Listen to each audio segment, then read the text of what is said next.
Sup, shredders? My name is Logan, aka Spiderhands, and welcome to an SP Reacts, where today we have ourselves a track from an act named Black Lizards, titled Adderall. And if we switch over to here, I should note that apparently this is a track off of the upcoming album titled Flat Emotions, due either in late this year, late 2025 or 2026. We're going to be listening through this track today, Adderall from start till finish, and we're going to hear what we think. Let's go, let's do it. All songs are love songs. Okay. All right, let's do it.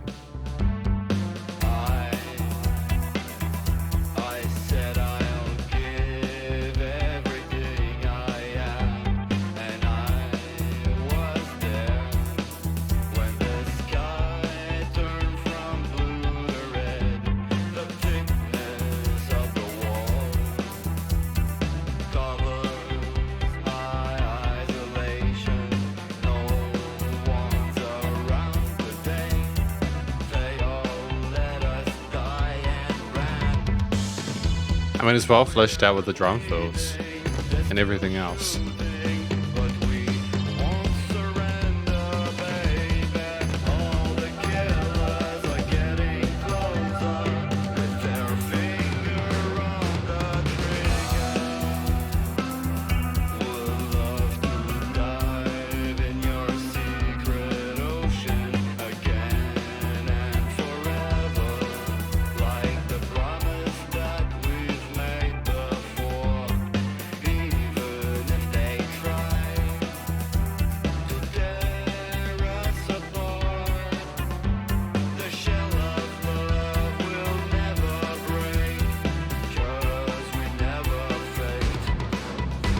It's like a parallel minor at the end of that chorus section, isn't it? It sounds kind of really dire, but I like that we're not rolling within the traditional kind of diatonic key signature.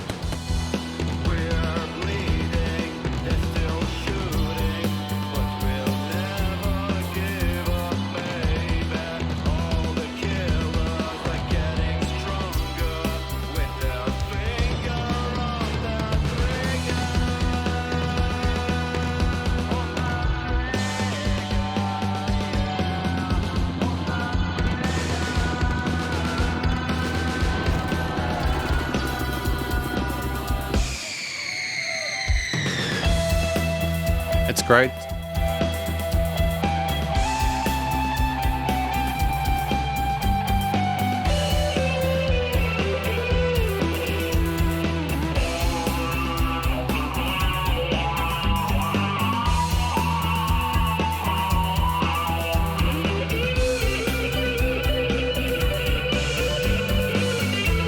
It's a well-played guitar solo for sure.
Peace profound can never bloom in a heart that remains closed. Only when we open ourselves to love can true serenity take root.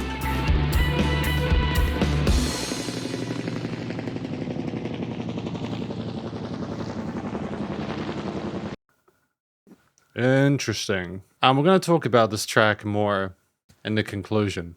And so welcome to the conclusion of my review of this track from an act named Black Lizards titled Adderall. So I think this track is about people kind of treating violence as a game and maybe not recognizing how serious the consequences are, and maybe the fact that we need to stop trying to be so closed-minded about the consequences of our actions and try to consider the other people involved so that we can get to a place where there's a brighter future. You see the people playing the video games and the people dying in the battlefield, and it's almost like people just don't have that direct association of what they're doing with those things. Or maybe they're contrasting how people like to fight even when they might not necessarily want to go to war. It's that kind of sort of like duality there. Either way, it's intriguing. I kind of dig the way we're approaching things here. So what's been done well here?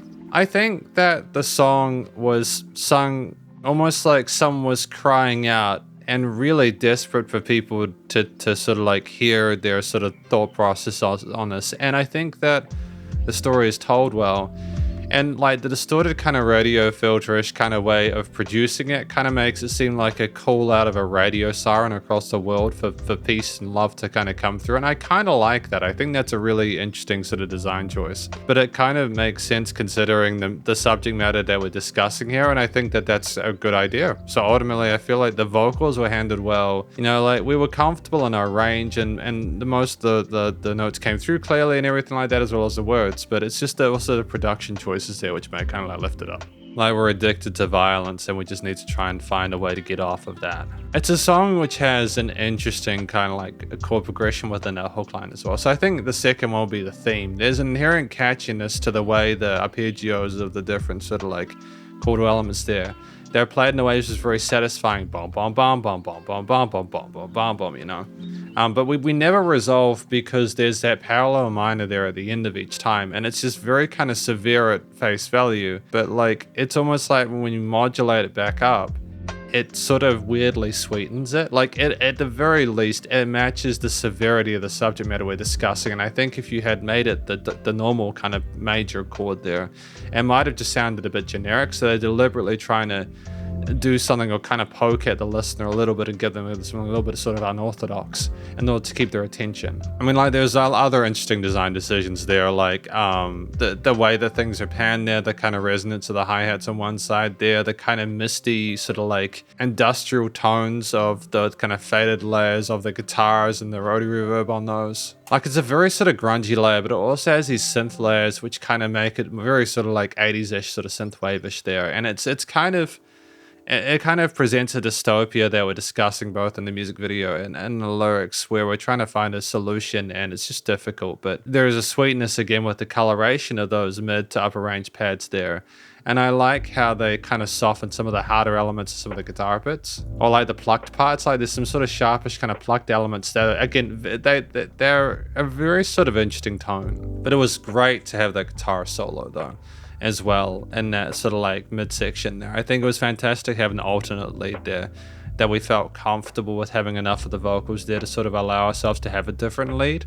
And it's just great to hear people playing their instruments and just having a great time producing music. And it's almost like a sort of like a voice box kind of tone on the guitar, or like a wah as we go further through it, with a kind of raunchy tone to it that is distinct in the mix. And I think I'm going to talk about the production in a moment, but just the instrumental parts are kind of slick. But yeah, like every time you choose a different part of this track, while there are elements that are carried over, there's always something new that pops up to kind of carry you off or something, catch you by surprise. And so you can tell that it's not just that the primary sort of like the drum parts with the tom fills and snare accents and sort of transitions between parts there, the guitar solos. There are parts of this track where technically it's very proficient, but it's also that they've tried to stack these instrumental layers in a way which is compelling, and there's a lot of variation throughout the piece. So that's really good. And it's also the production, and what I want to sort of like discuss is that I like that we had the guy on like the microphone or like the loudspeaker near the end, trying to sort of like have these conversations, which presents an almost sort of like, I suppose, a cinematic feel to it. But it's also the sound of the guns and the other bits of Foley that we had within the piece, making it a larger life than experience, kind of more openly communicating to those that are unfamiliar or familiar with the music video. They're just trying to have that connection there between the two. It can be very easy to just have the instruments and nothing else, but if you can kind of create this audiovisual experience where like it's the best of both, it just elevates it. It makes it seem more professional. And it ties together what's being discussed with the music there, because otherwise my concern would be that if we had absolutely no Foley or nothing there, it just anchors it more firmly.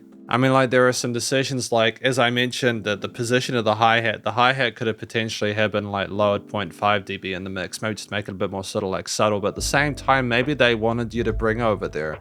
There are some choices with the panning automation, depending how things go from the right into the center and stuff like that, where it's like, clearly they knew what they were doing and how things were functioning. Their production is solid. It's just kind of figuring out as a reviewer, this is why you've got to be careful what's deliberate and what's not. So I'm just going to take for granted that any sort of like mixing decisions were deliberate. I think ultimately the way that things are presented in terms of the guitar parts, I mean the keys, the synths, the bass, drums, etc., things were well leveled. I think the way that the vocals were done was well handled, and I also think the instrumental components as well fleshed out.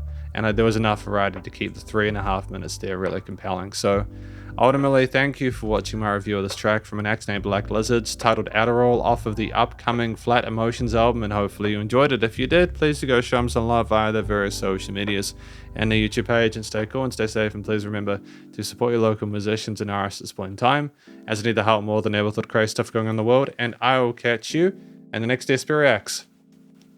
Spider Hands out.